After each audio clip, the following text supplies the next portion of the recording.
Bethany and Sparky here. This is Ask a Puppy Trainer Show, episode number 69.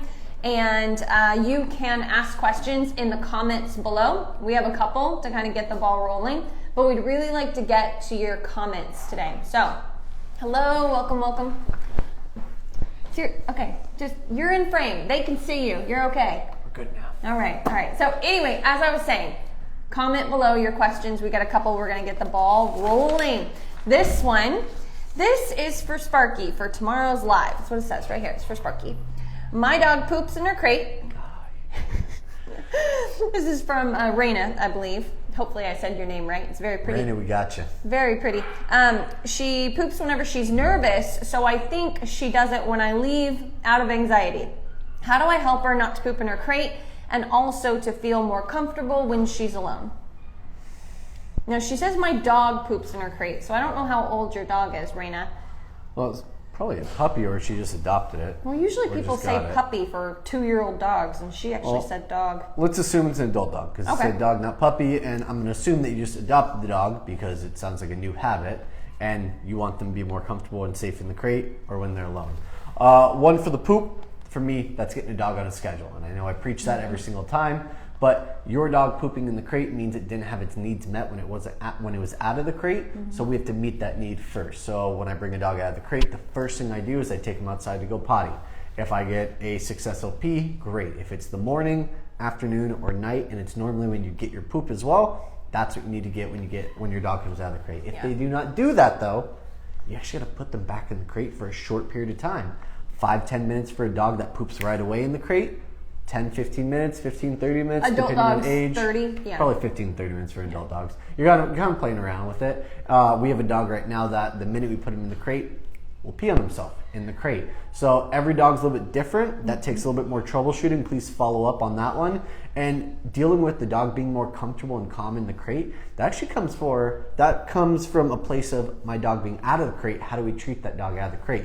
So sorry, because he kind of is just running through this stuff. To be super clear, he just said that a lot of the problems with dogs or puppies in crate is actually created when they're outside of crate. Okay, go.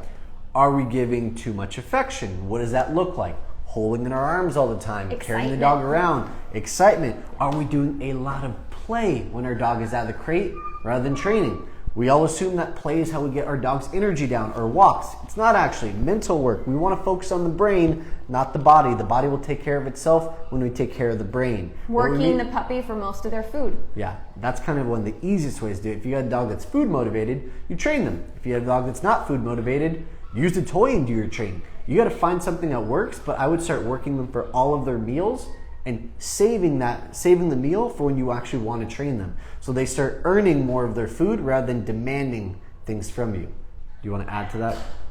I had a feeling. So when it comes to the pooping, for any of you guys that have puppies that are pooping in their crate, the schedule is imperative. I will say this though, a lot of puppy food and your first few weeks of having your puppy, the food runs through them really quickly. And a lot of puppy food is like that, or it's just, their system in a new environment. And so sometimes you'll take them out to poop and then an hour later they'll poop in crate. Even though they just pooped an hour before. So I know he said that, well, it's up to you to get your dog on a schedule and make sure that's, intact. He's right. However, for some of the younger puppies, I do understand that that's an issue, especially for small breed puppies. They're doing like tiny poops 3-4 times a day. So really look at the food that you're feeding. It might not be the best food for your puppy. And can I add to that? Can I no. piggyback? Your crude protein percentage, you don't want it up in the 35, 38, 40, Isn't 42% that most range. Puppy foods though? It is. So we're going somewhere with this. All right. You want it lower. Yes, your dog is a puppy, but if that food's going through them super quick, get them off of puppy food. You can find in all life stages. I know Wellness has it. Natural Balance has it. Blue Buffalo has it. That's not every puppy. That's only the puppies that are struggling with the system and they're pooping too frequently. Okay. That's what I'll do. I lower the crude protein. I know Natural Balance has 26% or 28% crude protein. That might be a good brand for you guys to check out. Because dog systems and genetics are different, just like people. Yep. I might do better on a more of a meat diet than Sparky. So things like that, you can kind of play around with. Yeah, God, it's such a guy thing.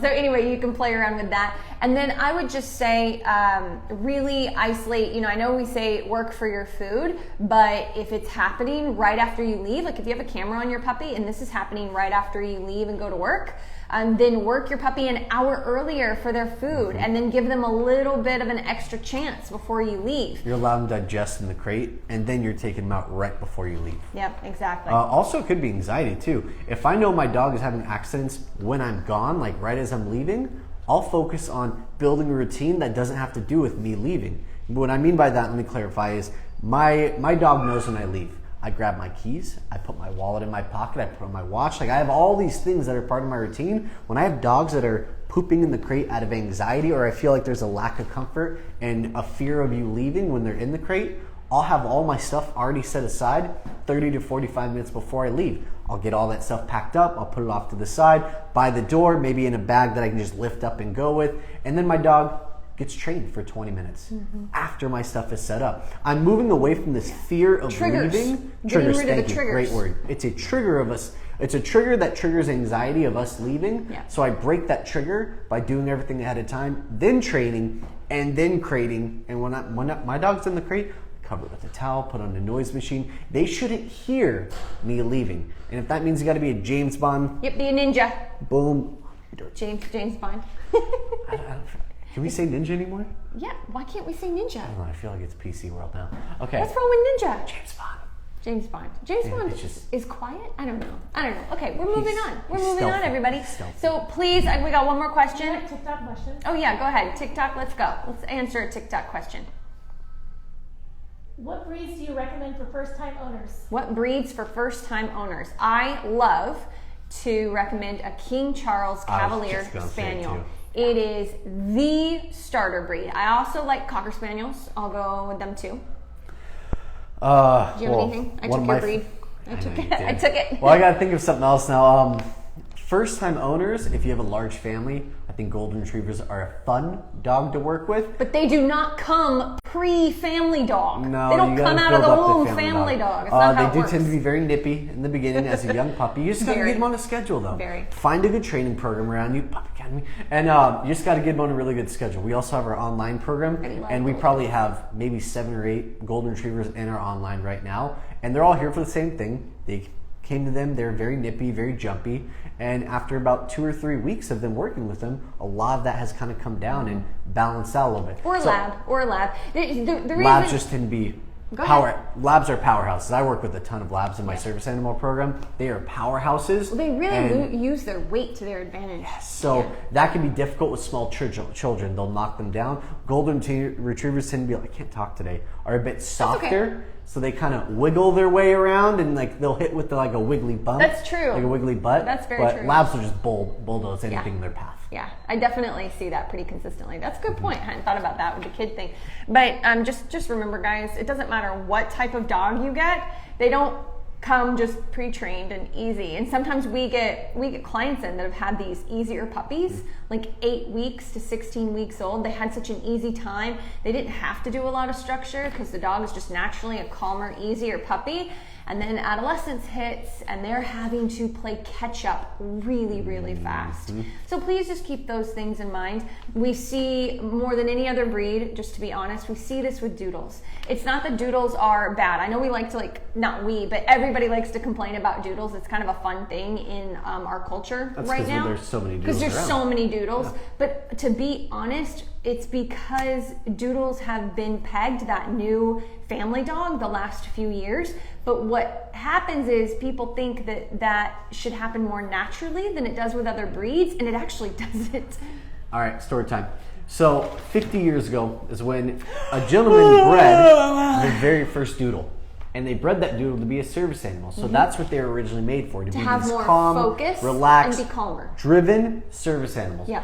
But everyone loved the service animal, or everyone loved the doodle. So they started breeding and breeding and breeding. Different sizes. When this dog was originally bred, like almost like a lab experiment, it was to grab this certain type of temperament. We are so far from that original temperament. Yep. So when you Google the breed and you see that, that is no longer what you're going to get unless you go from a very specific breeder that is still working on that original bloodline. That's true. You get doodles that are very high energy. There's That's normal. why they're kind of the family dogs Normal now. dogs. But they aren't family dogs for the first 6 to 8 months. They are wild, They're wild animals. Wild dude. Okay. For that. So let's do the YouTube comment real quick. So we have a YouTube channel. Everybody, come on, get with it. Check it out. So like and subscribe. Longer form focused content, if you like that, on our YouTube. Say that one more time. Longer form focused content. Wow, I can't even focus for that sentence. Oh my God, you set me up for that. Okay. Locked into it. On the is it ever too late to train a dog? We got the question. I have a 7-month-old English Springer Spaniel. His recall is really slipping. He's now thinks that if there is something in it for him, then he might listen, but otherwise he'd much rather chase a squirrel. He'll come to a whistle, but not Jasper come. What should I do? Can I take this first? Yeah. Just Okay. later on when you're done. English Springer Spaniel, 7-month-old. So you have a teenager. Does it say who this is? No, it just says G. And a working dog. This was supposed to be mine to start with. I'm working. I'm trying my best. So this is a hunting dog. It's not just a working dog. I mean, you have an actual hunting dog that wants to chase down the squirrel, tree the squirrel, and wait, for you to come and get the squirrel. So those are genetics, hundreds of years of genetics, and that's what you have to keep in mind. You have that combined with an adolescent dog. Not to use this as a soapbox, I kind of talked about this last week, but what you as in everybody have to understand is that dogs are not meant to just be dogs out in the wild. These are not wolves. These dogs, especially an English Springer Spaniel, was bred for a specific purpose for hundreds of years to be paired with a human to teach him when and how to use those genetics, when to turn them off, when to turn them on, okay? And so I just want you to keep that in mind because it's supposed to be difficult, just to be honest. It's not supposed to be some super easy thing. It takes time, consistency, practice, and you're dealing with an adolescent dog. So you've got a teenager on your hands that is really getting his hormones and his genetics coming at him 100 miles an hour. And so you have to go back a few steps, and it's okay to do that, is what I'm trying to say. You got to go back a few steps, bring back out the long leash, bring back out the food work, go back to doing 10 repetitions in the backyard a day of recall work, and then also do it on every hike. We like to practice a lot of move when I move, stop when I stop. We also just call it let's go work. But the idea is on a short leash as well as a long line. I can turn and my dog has noticed that I am no longer with them and they turn with me. And then I can just stop moving, and even if my dog is 10 foot ahead, they stop. They don't have to turn and come to me, but they stop. This is something that you can really cultivate with long line work by doing tons and tons and tons of turns. The reason I think that you specifically need to do quite a bit of this is because you have a breed that is supposed to venture out on their own without you and then wait for you by treeing animals. And so you need to counteract those genetics as much as possible with a lot of those turns and the move when I move and stop when I stop. You have anything to add to it?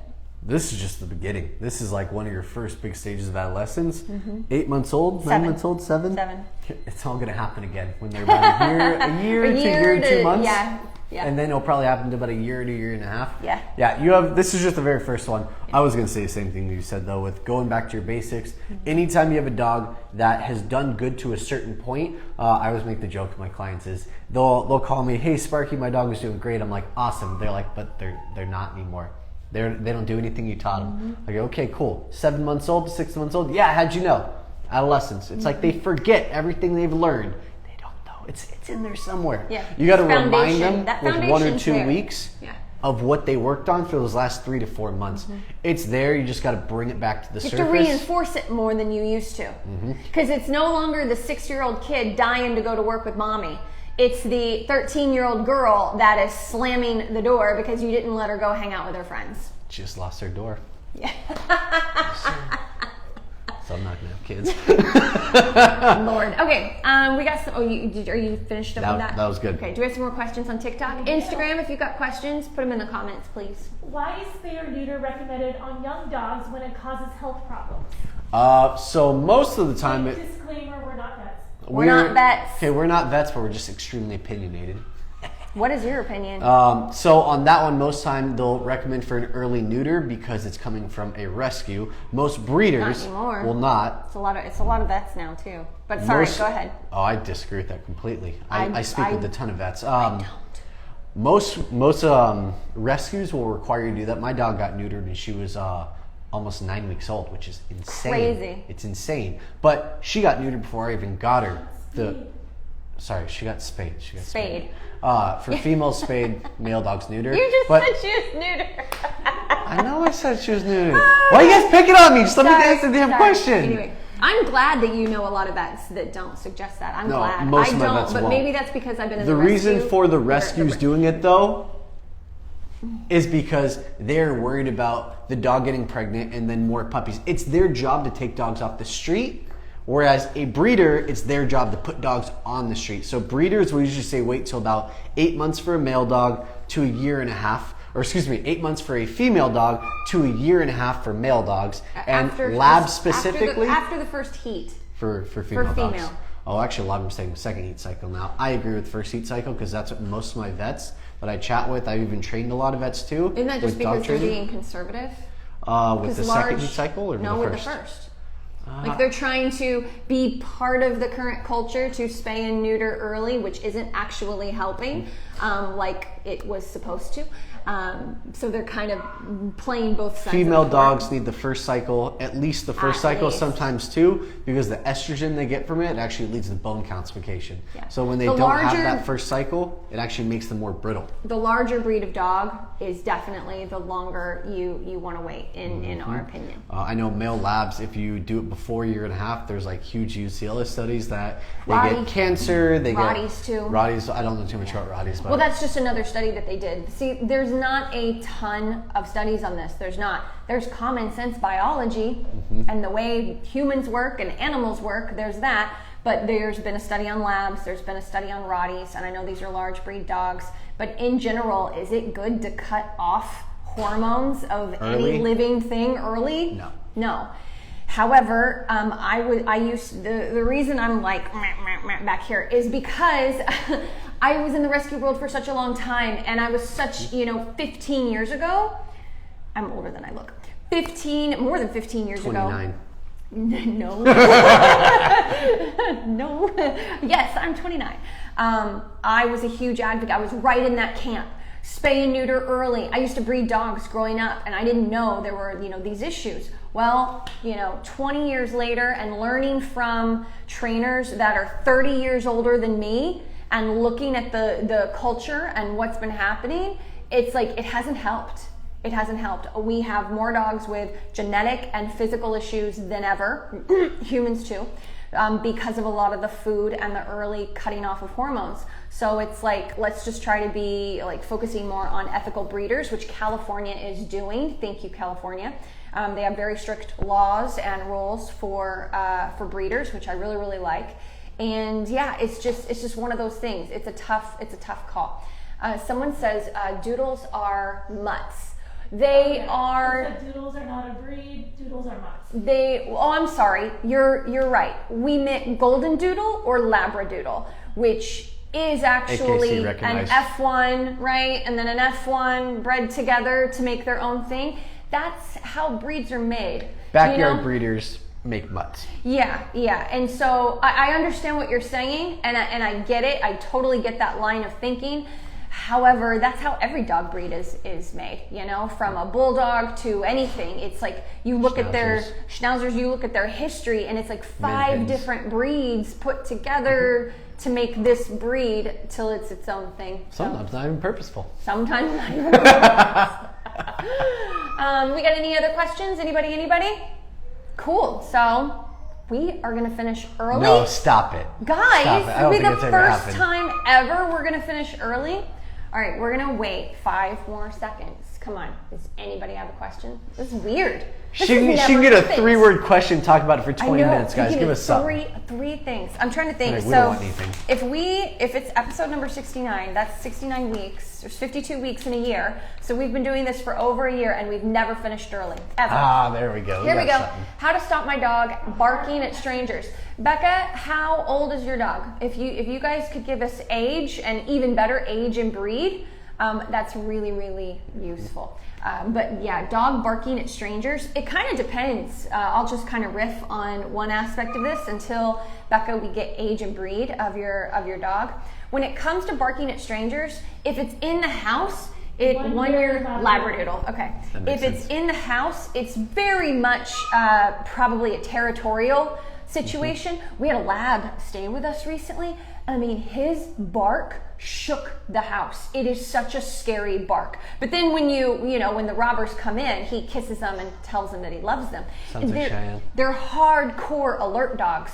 Labs are, and so a lot of doodles are too. And so it could just be hardcore alerting. You could try a positive interrupter, Becca. What a positive interrupter is, this is why like the 4 quadrants, they're important to science and life, but they don't always work. A positive interrupter goes against everything you think. It would be bark, bark, bark, and you would actually go click, like if you do clicker training, or you could go, if your dog's name is Dakota, that's my dog's name, I could go Dakota, and she could come and get a treat. Then she barks again, and I could go Dakota and give a treat. And then someone walks by again, and then eventually she just looks at me for food.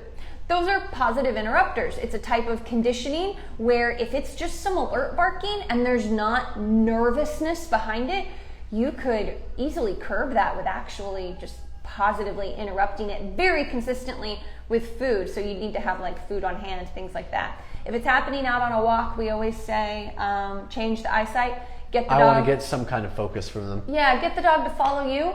Like there's a guy hanging out there. If my dog Dakota, who's here with me, if she looks at the guy, I'm gonna go, let's go, and I'm gonna change her eyesight. Okay.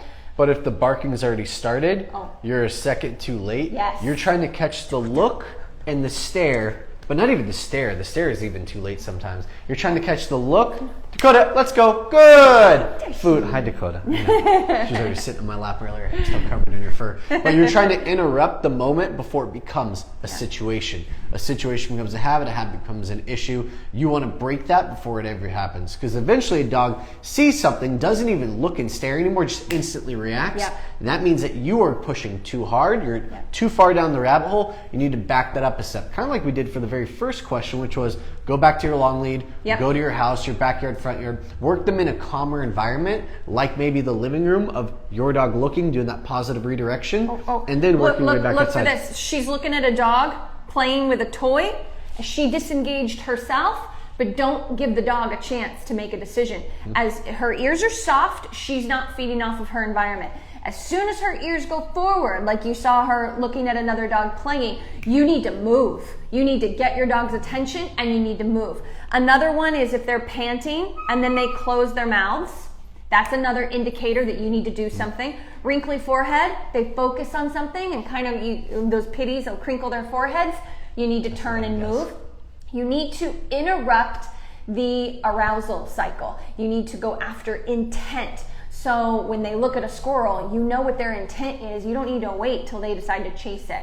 As soon as there's a squirrel, check in with your dog. Dog is looking, let's go. Change direction and work that problem over and over again until you got better focus. I have a dog that sees a squirrel in a tree and he'll try to take down the tree. Actually bites the tree. The tree, Dusty, Dusty does that. My border collie. The last few that came in? Yeah. I have a male yellow lab puppy, 12 weeks. I can't get him to lie down. So you need to build some food drive. So make sure you're doing the work before breakfast, or just get your puppy used to working for kibble right in front of the nose, and stop expecting a full lay down. So get him licking at your, maybe even using those little puppy teeth, biting at your fingers. Nibbling. and then you've got their focus and go down. Good, release. Just as soon as one elbow bends. Good, release. You're marking food. a portion of the behavior and then rewarding that portion. But there's also 3 ways the dog goes down. No, we don't have time for 3 ways. Take that from me. You can do our online school. You can do our online school, yep. Do that several times and then ask for more. You can also lure them under the chair or the leg. You can also make sure they're in a sit first. Okay, let's go to another one. 8-month-old Goldendoodle, how to deal with separation anxiety. You got a rapid response for that? No. 8-month-old Goldendoodle separation anxiety.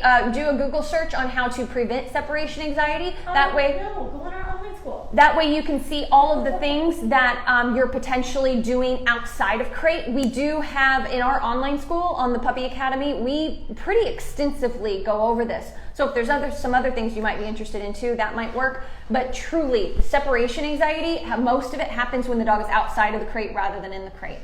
How to deal with adolescence in an 8-month-old. Patience. Well socializing, lots of training, but starting to be scared, bark at random objects. Oh, that's fear stage 2 of adolescence. It happens with a lot of dogs. Go back to your basics. Stop pushing them as hard as you are. That's what it is. Because it probably happens through maturity. They hit these weird fear stages. Go back for 2 weeks of taking them down a step. There you go. Work them in the house, front yard, backyard. More food work. Work your way back outside. More food work. Not excitement work, food work. Matter of fact, food work. That's it. Eliminate affection. All right, guys. 2 weeks. What breed? Oh yeah, we already did the breed that we recommended. Okay, guys. Well, I hope you enjoyed it. It took us a while to get going, but we got there. All right, guys, we will see you same time, same place next week, Wednesday, 1 p.m. Pacific Standard Time. See you guys. Bye.